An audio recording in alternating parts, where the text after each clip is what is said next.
just a moment, you'll hear James Stewart as the six-shooter, just one of the many fine programs brought to you Sundays on NBC. Later this evening, listen to the NBC Star Playhouse with two of your favorite stars.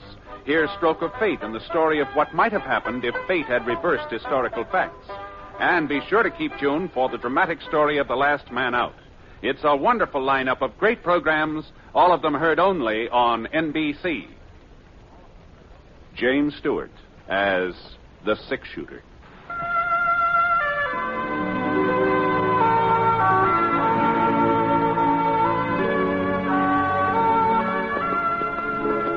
The man in the saddle is angular and long-legged. His skin is sun-dyed brown. The gun in his holster is gray steel and rainbow mother-of-pearl, its handle unmarked.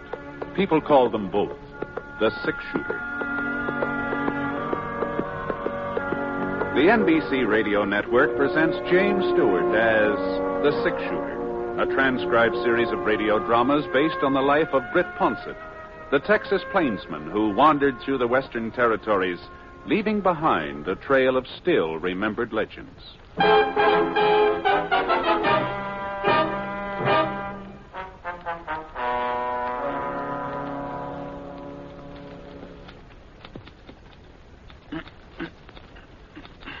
How's that, Alf? Short enough for you? I asked you if it was short enough for you.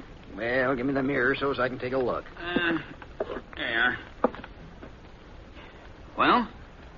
Don't look to me like you cut it at all. Oh, now, Alf. It's still there, ain't it? Hanging down the back of my neck. Well, I figured you'd want to be in style. Fellow was in just the other day, come from Kansas City. Said that's the way all the Easterners are having a haircut. Well, I ain't no Easterner, and I don't aim to be spending a quarter every week for a shave and a haircut, so start slicing it off. Okay. I need to get your head up. Oh, sorry, Breezy. I reckon I ain't feeling up to snuff today. Can't say as I blame you. I heard about the town meeting last night. Yeah. You, told him yet? I don't see why everybody's in such a rush all of a sudden. They waited 40 years. A couple more hours ain't gonna make no difference. You're, gonna do it today then, huh? Yeah, I'm gonna do it today. Poor old Gabe. Wonder how he'll take it. I'm sure glad it ain't me that has to break the news. Stop talking about it, Breezy, and finish my hair. Well, Gabe's a sensible man. He's not gonna hold it again you, Alf, seeing as how the whole town's agreed. Well, the whole town don't know him like I do. I was here when he first come to Yellow Crest. I don't know if it wasn't for Gabe Starbuck, there wouldn't be... Howdy, mister. Oh. You're next. Just be a couple of minutes. Dodge City papers there if you'd like to read it while you're waiting. Thank you. Nice. Britt! Now, you sit still. Britt Ponset! Huh? Don't you remember me, Britt? Why, Alf Crandall? Alf? Alf Crandall? Oh, sure, I remember you. Well, what happened to your beard? Breezy here shaved it off 3 years ago. Oh, he did? Yeah. A couple of the boys paid him to do it while I was asleep in the chair. Is that so? I ain't never forgiven you for that, Breezy. You could have growed it back, Alf. Well, it wouldn't have been the same. Took me 25 years to get that stand of whiskers. Besides, once Maddie seen me without them. Folks do say I look younger. Well, you look so young, I hardly recognize you. Well, what about you, Brett? How's the world been treating you? Oh, first rate. Just hit town. Yeah. I've been out on the Square Moon Ranch last month or so. I ran into a flock of sheep yesterday, and they gave me such a brotherly look, I decided it's high time I get a haircut. Be right pleased to take care of you, Mr. Ponset. There. That ought to be short enough, Alf. Well, feels like you got some of it off anyhow. Just let me give you a little brush. All right, there you go. Oh, thanks. Sit right down, Mr. Ponset. Well, what'll it be? Shave and a haircut? This haircut will do it. Well, you might as well have a shave, too, as long as you're here. I got the kettle on. The towels will be real hot. Why, you won't even feel the razor. No, I don't think No matter how good a man is at shaving himself, it's not the same as having a barber do it. Oh, now, you take having a horse shod. You don't do that yourself unless it's an emergency. No, you go to an expert. Well, That's sir, right. it seems to me a man's face ought to be as important as his horse. Yes, but it seems to me all that right. when a fellow wants to get a... All right, Brady. You can give me a shave, too. Yes, sir, Mr. Fonzie. Yes, sir. I'll just trim some of this hair off while the water's warming up. You gonna be around town for a spell, Britt? Just overnight, Alf. I'm due back to Square Moon tomorrow. Well, I'd sure like to stay and chew the fat, but I'm due over to Gabe Starbuck's office. Oh, say, how is he? Hmm? Gabe. Gee, I haven't seen hide nor tail of him. Must be over 4 years. Oh, that's right. You and him used to be real good friends, didn't you? Oh, we sure did. It was Gabe Starbuck gave me my first pony. Well, as a matter of fact, he's aging, Brett. He's aging fast. Oh, I'm sorry to hear that. He's not down sick, is he? No. No, Gabe wouldn't let himself get down no matter how he felt. Uh-huh. What's he up to nowadays? Same as ever. Well, you mean he's still sheriff? Yeah, he's still sheriff. At least he is today. Oh? Truth is, we had a meeting just last night. Decided the town's got to have a new sheriff. And that's what I'm going over to talk to Gabe about now. Uh-huh. You don't want it too short, do you, Mr. Ponset? Fellow's in from Kansas City the other day. Says back there folks ain't cutting their hair so short anymore. Well, He says you better trim it pretty close, Breezy. I may not be in a barbershop again for quite some time. You know. Whatever you say. Appears to me people around here don't want to be in style. Nobody wants to get rid of old Gabe, Britt. But the town's changed. Well, we got near 700 people living here now. That many? Yeah, there's a new bank, too. Maybe you saw it. Yes, I did, yes. Not doing very good, though. Folks are afraid their money won't be safe. Oh, we haven't had any robberies, not for quite a spell.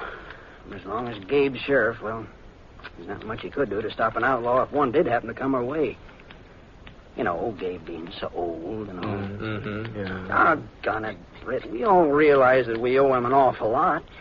He cleaned up Yellowcrest. Made it possible for decent people to live here. Of course, that was 40 years ago. Things are a lot different now. We gotta have us a new sheriff, that's all. Mm-hmm. Does Gabe know you're planning on replacing him? No, we ain't told him yet, but can't put it off much longer. I see. It's gonna hurt him pretty bad, isn't it? Well, how would you feel if it was in your place? You give your life to a town, your whole life, and they say, we're sorry, but we gotta put you out to pasture. You're too old. Mm-hmm. Well, maybe if he was to have a deputy. Well, we talked about that. Town ain't rich enough to afford 2 salaries. Mm-hmm. Well, Gabe's got a good, sensible head on his shoulders. That's what I said, Mr. Ponset. That's just what I said. He probably won't like the idea of losing his job, not at first, but he'll see that you don't have much choice in the thing. Now, you just lean back. That's better. And be sure and tell me if this towel's too hot. Ooh. A little warm? I guess I can stand it. I'm real glad you don't think we're being too hard on Gabe, Britt. Say, that gives me an idea.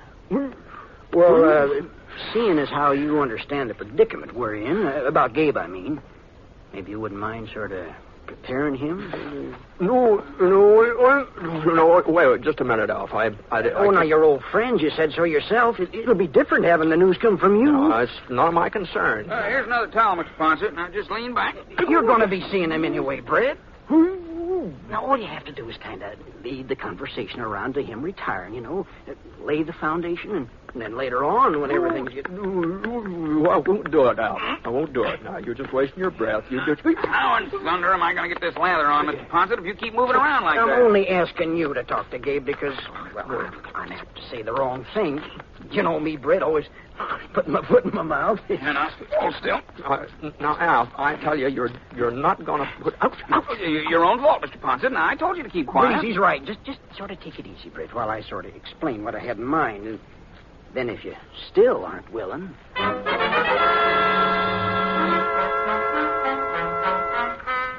Between the shaving and the hot towels and Alf harping at me, well, not that I agreed to tell Gabe the town was getting a new sheriff. I didn't agree to that, mind you, but all I said was that I'd sort of feel him out, see how the land was lying.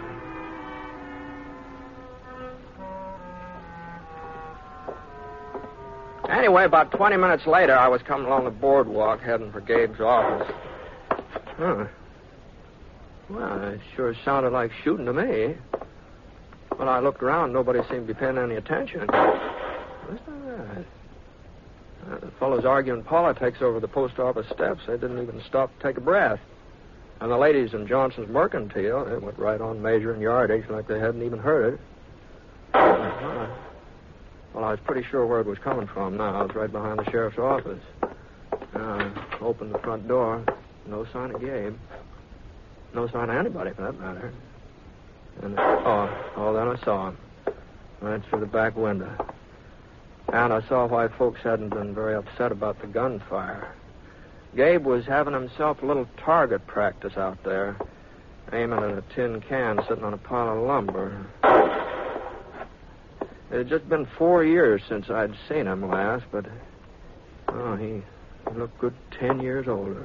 Smaller, too. He kind of shrunk and bent over with thin yellow-gray hair and long, bony arms that didn't seem to have much meat on them. Yeah, he sure wasn't having much luck hitting that tin can, either. Hello, Gabe. Hmm? Who? No, it's Brett Ponson. I'll be doggone. Well, it's sure good to see you. For a second there, I didn't recognize you. The sun got my eyes. I blinded me, the sun. Sure. How are you, Gabe? Well, never better. Never felt better in my life. Glad to hear it. I was just doing a little shooting. Yeah, I saw you. Oh, not that I need any practice, you understand, Britt. But I was worried about one of my guns. I think it throws a little to the left. I say. Yeah, that's why I missed my last shot. I guess you saw me miss it. Oh, well, a man can't hit anything if his gun's not working. Yeah. Well, let's go inside where we can sit down and have us a talk. Fine. Yeah. Well, you're looking good, Britt. Real good. Oh, well, a little older, maybe. But I guess that happens to all of us, doesn't it? Oh, I don't know. Man's only as old as he feels. Uh-huh. Yeah. Just take that chair, Britt, over there. Oh, thanks. Yeah. I'll sit by the window here, where I can keep an eye out on the street. I was kind of surprised to hear that you're still sheriff, Gabe. Don't see why it should have surprised you. Well, you must be getting along, Gabe. Well, I'm 64, Britt. 64 last spring. Now, Gabe. Well, might be 65. The family never kept no records. But I ain't no older than that. No. Don't look no older. No. Do I? Oh, no. No. Oh. You still living alone? Well, of course I'm still living alone. You think I need a keeper or something? Oh, no. I was just wondering if you ever got a hold of that ranch you used to talk about. That's all. You remember? Ranch? Yeah, don't you remember that? When I was a kid, you always said someday you're going to have a ranch. After you'd retire from being sheriff, of course. Oh, I still aim to do it. When the time comes. Of course, there ain't no sense in thinking about it now. Oh? No. Yellowcrest is growing, Britt. Growing fast. That's when the town needs law and order the most. When it's busting its britches.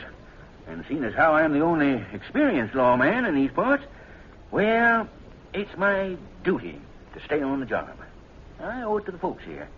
Why, if I was even to think about retiring, well, they just wouldn't know what to do. They'd be plumb helpless. Well, I ain't got no choice, Britt. You know how it is. Sure, Gabe. I know.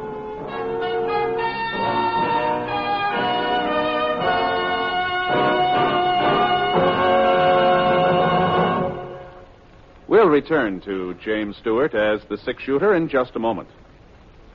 The winter brings extra hazards to the motorist and the pedestrian. Longer hours of darkness, poor visibility caused by snow, rain, and fog, and slippery streets call for extra caution.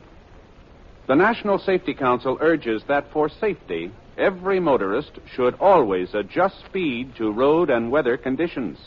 Keep the windshield clear. Never slam on your brakes if the road is wet or slippery. Pump them slowly to slow down or stop. Use tire chains on snow and ice. And keep a safe distance between your car and the one ahead. Guard against that one accident that might take your life or ruin it.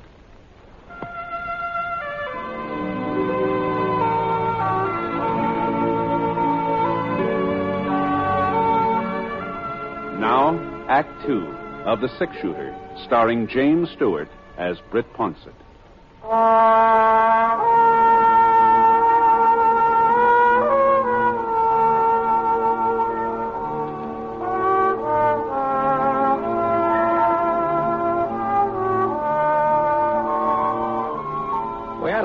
talk, Gabe and me, sitting there in the office watching the wagons creak along outside the window.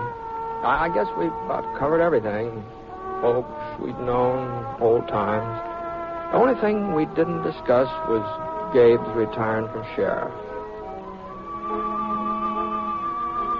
Anyhow, after I left him, I had supper and took a little stroll.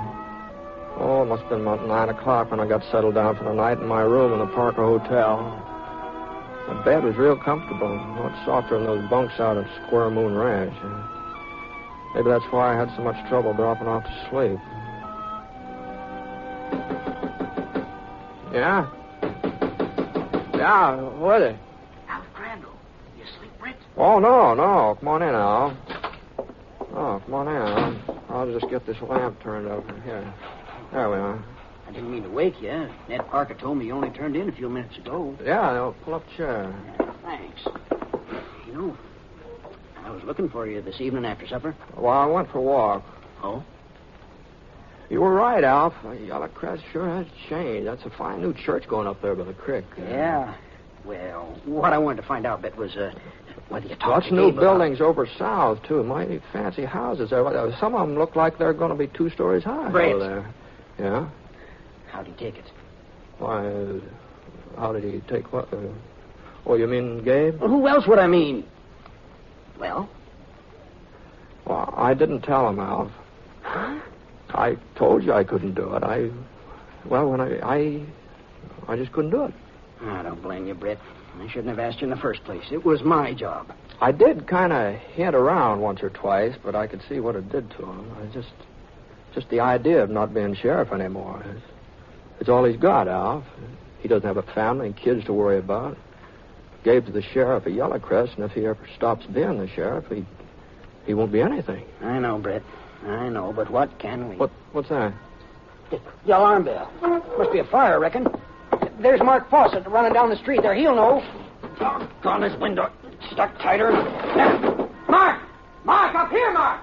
What are they ringing the bell for? Somebody robbed the bank. The bank? We're meeting over at the sheriff's office. Well, I guess it was bound to happen sooner or later, Brett. Yeah. Hand me my pants, will you? The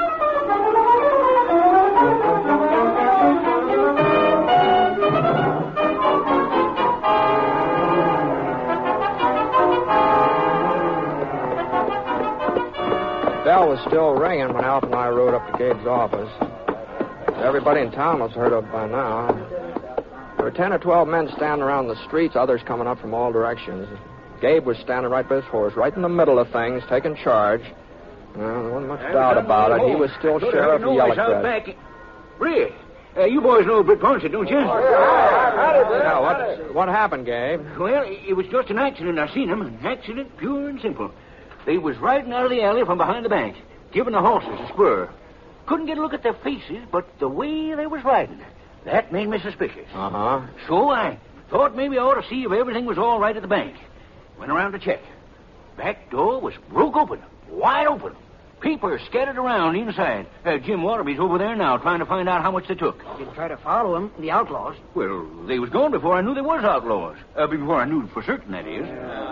But I seen which way they headed. East. That don't make sense, Gabe. They'd have to cross the Salt Flats if they went east. Sure they was. That's the way they went. Right toward the flats. Well, you must have been seeing things. Man, to be a fool to strike out that way. 200 miles without a water hole. Oh, I bet they turned off, went up in them hills. Well, I'm the one who seen them, ain't I? $2,500, Gabe. That's what they stole. Oh, that's so, Jim. Sack of gold and a sack of currency. 2,500 as close as I can figure it. Well, boys, let's see if we can pick up the trail. Easy, Rusty, easy. They'll determine to chase them out onto them flats. Yeah, we want to catch them, don't we? If we do, we got to use our heads, Gabe. Men smart enough to rob that bank ain't going to take a chance on dying out there in that salt. They'd go for the hills. Mark is right, Gabe.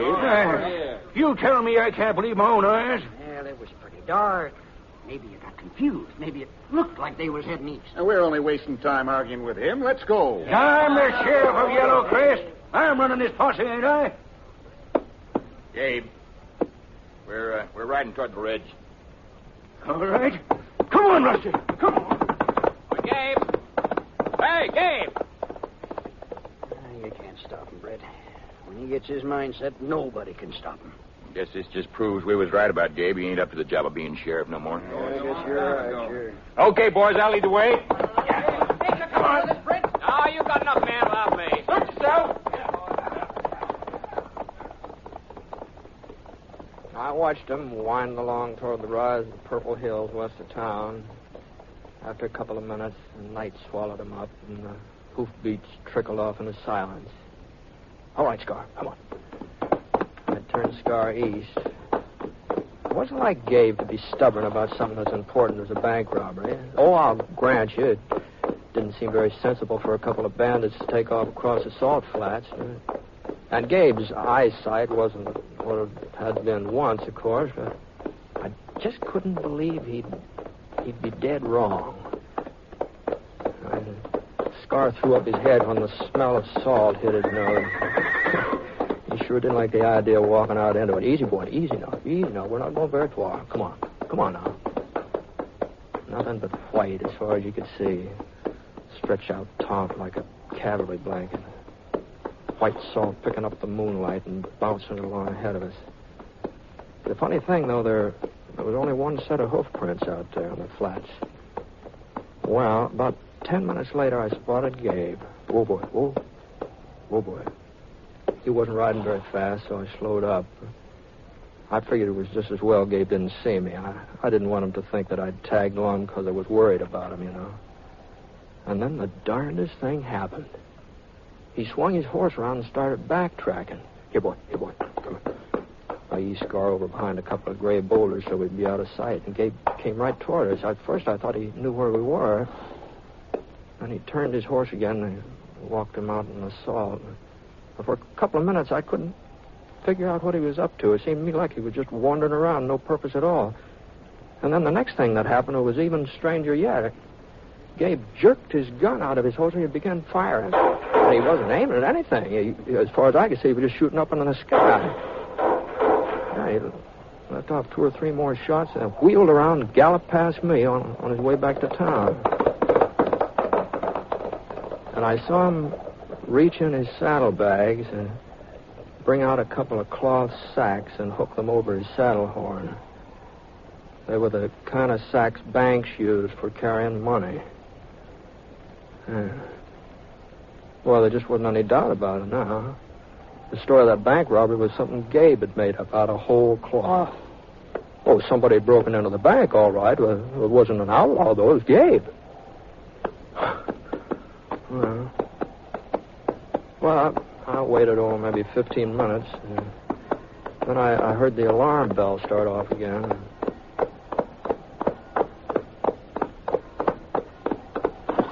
The posse was pulled up in front of Gabe's office. Bell must have brought him out of the hills. Gabe was handing the cloth sacks to Jim Waterby. I pulled up just in time to hear the tail end of what he was saying. I ain't sure I hit him, you understand. This gun of mine's been thrown a bit to the left lately. But when I started shooting, they dropped these here bags and went galloping off. By the time I stopped to pick up the money, I reckon that's what's in them, well, them outlaws was just plumb out of sight. Yes, sir. I figured there wasn't much need of chasing them no further. Like as not, they'll never make it across the salt anyway. Now, you did right, Gabe. Yeah. And it looks like it's all here. Every cent. Hey, Britt, you hear what happened? Gabe caught up with the bandits, shot it out with them, and brung back what they stole. Did he? Yeah. That don't seem possible. Them having a head start and all. Well, you know Rusty when I give him his head. Well, maybe the bandits was lost. Maybe they didn't know about them flats. Yeah, I reckon they didn't. I reckon that's it. If they knew where the bank was, they'd know about that salt. That's right.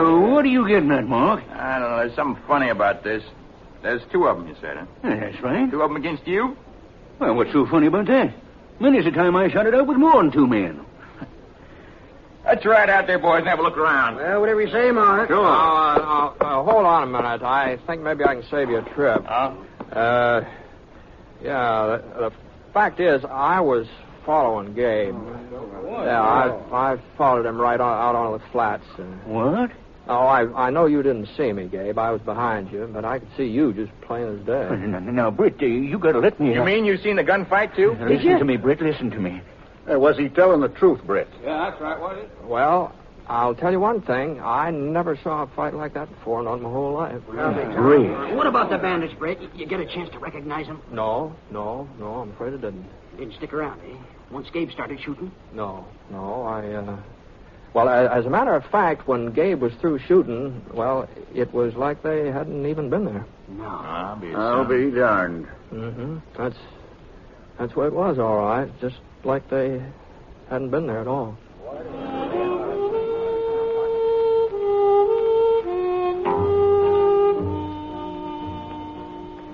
I don't know how Gabe had found out that the town was talking about having a new sheriff. I guess he sort of sensed it, the way folks have been acting. Of course, after this hold-up, well, they figured out maybe they could afford giving him a deputy.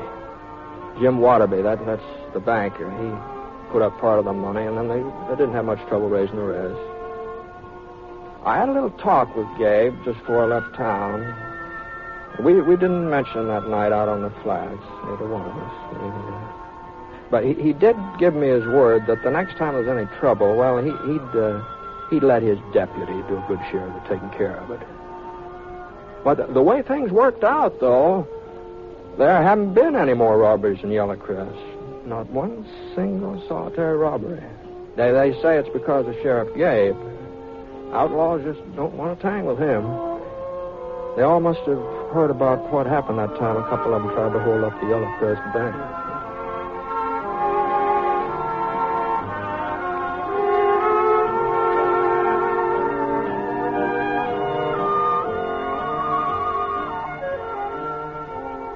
I wonder if you really know how much good you're doing every time you buy Christmas seals. Well, let me tell you something. Something I think will amaze you. It's simply this. Over 6 million lives have been saved in the fight against tuberculosis since the first Christmas seal was sold. In other words, what you actually buy when you buy Christmas seals is priceless protection for yourself, your family, and your community. So, please answer your Christmas seal letter today.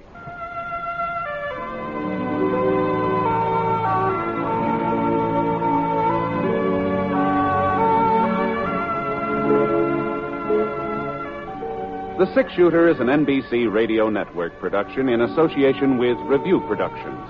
It is based on a character created by Frank Burt, and the transcribed story is written by him. Mr. Stewart may currently be seen in the Universal International picture, The Glenn Miller Story. Others in the cast were Herb Vigran, John Stevenson, Lamont Johnson, Dal McKinnon, and Old Gabe was played by Bill Johnstone. Special music for this program was by Basil Adlam, and the entire production is under the direction of Jack Johnstone. All characters and incidents were fictitious, and any resemblance to actual characters or incidents is purely coincidental.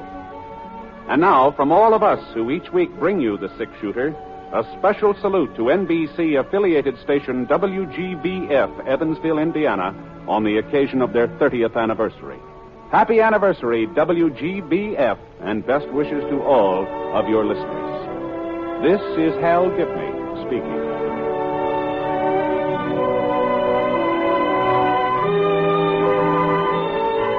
Tonight, hear Lily Palmer and Rex Harrison in the NBC Star Playhouse on the NBC Radio Network.